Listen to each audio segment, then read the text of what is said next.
Bonjour, bonsoir. Izo dépendre la air nazo kota na banda kuna bino MG Star Boutique. MG Star Boutique na ko présente na ebike boye biango ba bele ba biango e bele pe ba biango te marque bilamba na biso MG Star Boutique. Bonne année, bonne année, bonne année. Première fois MG Star Boutique a présenté ba bonne année na ba client na ye, ba bonne année na ba bandeko nyonso oyo balandaka MG Star Boutique oyo ba sombaka MG Star Boutique. MG Star Boutique eza marque ya bilamba, brand, new brand, marque ya bilamba oyo mwana mboka salela biso mezaka pona mwana mboka te ya Congo te eza pona bato nyonso ndenge na solo la mwa mukie na ba difficulté tokutanaki nango na 2021 par rapport ya business ndenge ezalaka pe ndenge kina courage aussi moto moko na motiver des fois so tokuta na ba difficulté na ba business na makambo wana pe kuna tolembaka esalaka totika ndenge na courage vraiment moto moko obalobaka never give up, jamais faut pas abandonner, abandonner te quel que soit eza dur, quel que soit eza pasi. MG Star Boutique tokutanaki vraiment ba difficulté o ezebele tobungisaki ba marchandise na ba commande na biso to commandaki ba jogging na biso oyo tobungisi 10 pièces à marchandise tokutani na ba benga ba scam escroquerie donc au fouti agence déjà mais il y a ça les systèmes que non yomoko futa awa ezaki vraiment pasi ba difficulté mso tokoka kutana na tokoka ikokutana ngo mutomona ta msusu abondeli yo azueloko apesa akomi ko benisa binisa yo akomi ko mata kokita presque ko comprendre que maman tango za na business na yo yomoko fo pesa ngo valeur yomoko fo hotelema po na business na yo business. La difficulté on a les tokuta na nango bat mususu soka za makasi akotika na kutana na difficulté na bungisi 10 pièces et baiki ko charger ngai presque 400 livres na de livrerie les ba kotika na livraison les ba kotika ba marchandise oyo nazoki décision vraiment na lobi nazotika na bina kokate na otika vraiment na perdre des GBL mais zaki na loko moko kat nanga je crois c'était Saint-Esprit alobi non eloko nyonso tout so lingo ke nango liboso eloko facile za rater eloko nyonso faut na vision so ki ndamba pesi vision pesa ka provision o lingo lingate pardon tous travailler même temps olingo lingate bitumbe kozala olingo lingate donc o mato kitasiko so ki otiki munguna gagné soko tiki donc vision na mutu so ko kozango asaleli yango pe mati okomi ko regretter yango na motiver mutu moko azana business moko quelqu'un kozo sala ozwa ki ba échec belé na 2021 elembisa ki yo troubla ki yo otika ki déjà pour ngala ngana tika na so ki décision na otika yo ta msolinga otika ki déjà na o conseiller yo et alors quoi la bible bakaso ke muta kwei o kwei juste so ka kwei telema pour la mabele continuer na courageux continuer na motiver continuer ko sala likambo wana continuer ko sala business ona ata komikakata no ezana kata business ona un jour okosepela ba nyonso oyo zo mona oyo zo lula o tozo lata bazala mitumi balete bakala mutu moko babandaki pe na ba difficulté ezebele soki okotala obando tanga ba histoire na bango et ko motiver yo bando kotanga ba histoire na bango et ko courageux donc never give up. L'homme souvent n'a pas sa maman conseil, bateau azali conseil la business conseil, nazo conseiller comme une sœur, nazo conseiller comme maman, comme yaya, comme leki, comme moi na. Business na yo moko faut kozongo valeur. Faut pesa ngo valeur, faut zongo na valeur pour payer yo moko faut pesa ngo valeur. Mingi surtout biso ba congolais toza limité na ba pensée na biso, toza limité na mind na biso, donc toza vraiment limité. Toyebi ko somba cash te toyebi ka ko defa. Alors ezaka bien faut come out you can't come the comfort zone, sorry. You come out from your comfort zone. Obimi nango pe okosala makama minene soki odande ko deux fils ça pas difficulté o biso to côté nango na 2021 to pesa ki ba te belé ba to défisa ki to bande ko défisa alors na 2022 je suis désolé mutako ko tombola fond te pona benga biso pesa biso to o non pesa aussi maintenant préféra ka biloko no soki etulelo na ndako etulela yo même mutaso mbakashi Mutason ba cash pour ebeta ma coûter pour pesa retard na business na hote et aussi okoki kozana batu na yo tozanga bato wana te bato na ota soki mutu na yo soki azwi na ye olala pongi po biki wana za mutu na mais za na bato mususu yo kanisa za mutu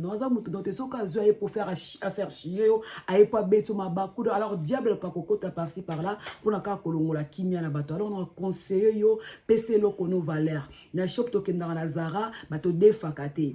na tokenda rival to defaka te alors to somba cash donc ceux qui mutu na cash te désolé ko pesa été ceux qui mutu na cash asombi donc ba oya yo oyebike ote oyo soki azwi ate ala na lali pongi na yebike akopesa wana problème ezate na simalanga bomona mannequin na simalanga jeune garçon nga abi pourquoi boza même modèle à ceux qui ont mannequin donc coïncide bon tout ça même modèle à souki donc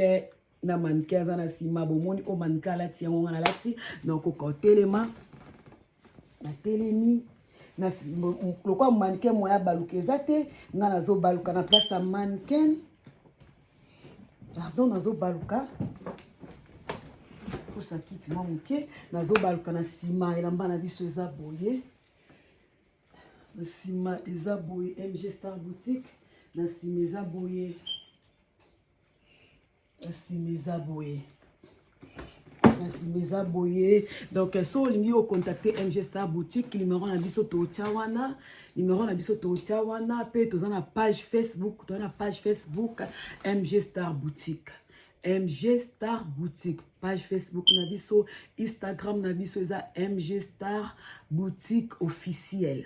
MG Star Boutique officiel YouTube eza MG Star Boutique officiel YouTube na biso MG Star Boutique officiel wana YouTube MG Star Boutique mes vidéos auto na ngona na Marie Grace Taylor ba obalandaka sœur Marie Grace bo s'abonner belé bo kepe o s'abonner na YouTube wana pour la kozwa ba information ya MG Star Boutique ne tolobeza marque blamba na biso vision année o ezoko que ça 5 ans année ezoko que ça 5 ans to koutena ba difficulté vraiment ya belé mais to le mbakité les to koutena ba difficulté ya belé na 2021 to linga ki to abandonner to linga ki to tika mais to comprendre que non to ko abandonner to ko tika te to continuer on a ko encourager mutu moko yo mutu za na business o koutena ba difficulté e belé o mona ki lo ko abandonner o mona lo ko tika kotika te atezo simbate continuer ba oya prière to kendaka na prière continuer pe okomona suite nango vraiment on ezaki Marie Grace CEO manager ya MG Star Boutique CEO ya MG Star Boutique marque bilamba na bino marque bilamba na bango marque bilamba na biso mwana moko abotama de prix ça fait azoko que ça 5 ans chiffre ya grâce azana posa na yo azana posa nanga donc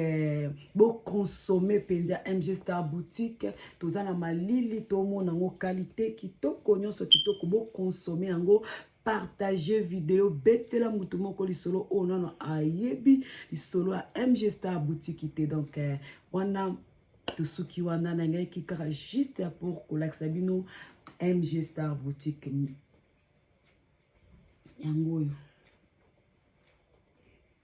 yango to postaka partout darling Dervin mwana tia miliona matoi Dervin give me the Italian things post in bag to postara partout France Belgique Allemagne États-Unis partout yo zali to postaka to ni biso kenda boy o to kendo poster to bombe adresse abato to kendo poster to postaka partout zali to postaka yo benga tombolaka fond benga kotaka nani benga non to sali site je crois tu na fin année je crois tu avant la fin année to kosala site na biso ya pona efficacité bande kosomba mais okofuta par PayPal comme so mususa za confiance te mais MG Star Boutique vraiment zala soki bengi po somba zala poser nyonso non tozui complainte ke non biloko to somba ke comité donc tozoraka ke non nazwaki na sepeli donc c'est ça kalitango kitoko kalitango tozoraka ka ba feedback ya bongo. Merci vraiment wanezaki Marie Grace CEO ya MG Star Boutique brand ya bilamba ya sika mwana mokasela biso donc to consommer yango vraiment belé to consommer yango surtout vraiment na hiver oyo ekozala bien benga yo na nozua yo te tombola fond benga. Merci, que Dieu vous bénisse. God bless MG Star Boutique. God bless Sister Mary Grace. God bless everyone. Thank you very much. Bye.